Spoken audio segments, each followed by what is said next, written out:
On the pull-up. Yes! And one. The point guard.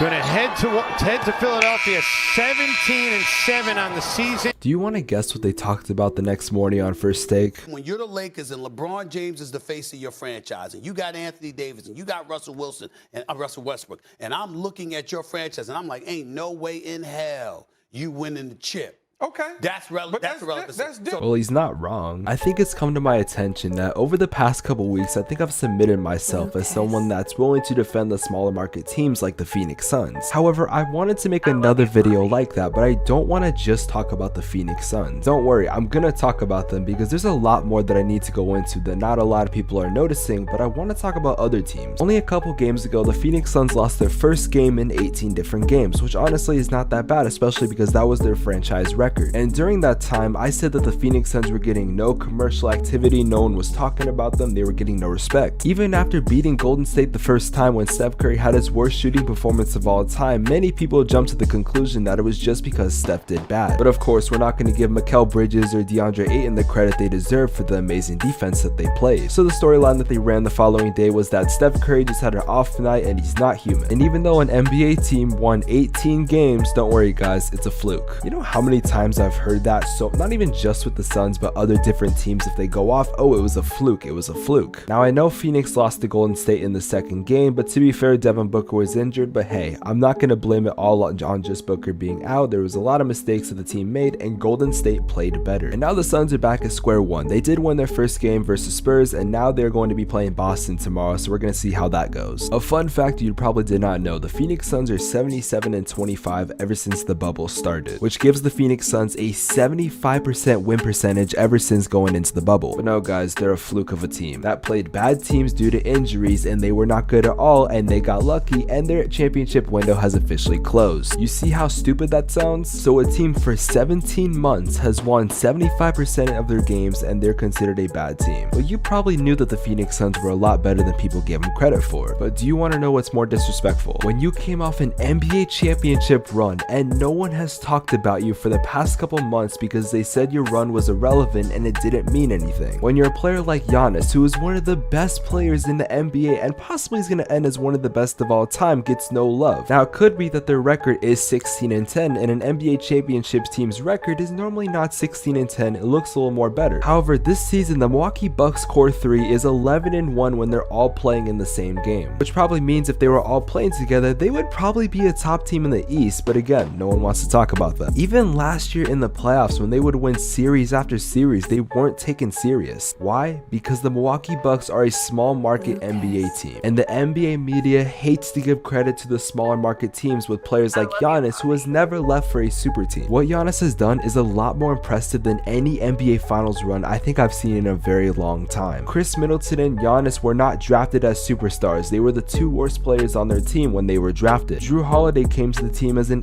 player. He wasn't really that good. Yeah, he was good at defense, but no one was really considering him a star. Of course, they did pick up players like Brook Lopez, who again is not even close to a top center, but he's definitely a key part of that team. Without building a super team, without having to get some NBA legends to play on their team and make it easier for them to win a championship, the Bucks did the right thing that every NBA franchise should do. But then again, they're a small market team, and so are the Utah Jazz. Despite being 17-7 and being the third best team in the NBA right now, they're getting no love just as much as every other team in the NBA. But why? I mean, Donovan Mitchell is a top shooting guard, Rudy Gobert is a top center. They got players that are fun to watch like Joe Ingles and Jordan Clarkson. Last year, the Phoenix Suns were one game away from being the #1 seed in the Western Conference. You know why they weren't the #1 team in the Western Conference? Because of the Utah Jazz. The Utah Jazz did so well last year and they got no love, despite being bounced in the second round to a Clippers team that went to Game 7 and probably would have won if it wasn't for Terrence Mann turning into Michael Jordan for a game. The Utah Jazz could have made the Western Conference Finals and that would have been a very good matchup, Suns versus Jazz. But no, of course, we don't need to talk about them because the Jazz get no love whatsoever. It just baffles me how there are so many good teams in the NBA that the NBA media does not like to talk about and they don't give them credit like they should. So I need to go on. I got plenty of examples that I can run with. And let's have an argument that no NBA fan is ready to have. Nikola Jokic should be the MVP and not Steph Curry. Now, I'm not telling you that Steph Curry does not deserve it whatsoever because he's having one of his best seasons in NBA history, and he's going to break so many records. The Warriors are going to do so well in the playoffs, so I'm not saying that Steph Curry fully does not deserve the award. However, we need to look at Nikola Jokic very seriously. Despite damn near averaging a triple-double, averaging 26, 13, and 7, Nikola Jokic is having the best player efficiency rating season in NBA history. As of right now, Nikola Jokic is a 35.3 PER rating, which is the best rating in NBA history, which is better than Giannis's, which was about 31 a couple seasons ago. Now, I promise you though, Steph Curry is going to win it because of narrative, because he's breaking all these records, because the Warriors are back, because now Steph Curry is officially the greatest shooter of NBA history. And when we look at the numbers, Nikola Jokic is doing better than Steph Curry, besides averaging just less than 1 point per game and also having a 5% less better 3-point percentage. These guys are neck to neck, but of course Nikola Jokic isn't going to give no love, just like last season when it was said that if Nikola Jokic won the MVP, it was going to be bad for the NBA, which is not true whatsoever. I can give you plenty of examples why this is completely not true, and that it is good for these players like Nikola Jokic to win MVP, especially when they're deserving of it. If it was up to NBA casuals, LeBron James would have won MVP every single season, even though sometimes he really is doing better than some of the MVPs, like when James Harden should not have won the MVP over Giannis. Sometimes players are doing so well that we almost expect it out of them, but to be honest, the MVP is mostly based on narrative. Right now, the Warriors are doing the best they've done in a while, to be completely honest. Steph Curry is balling out, Klay Thompson's going to be returning soon.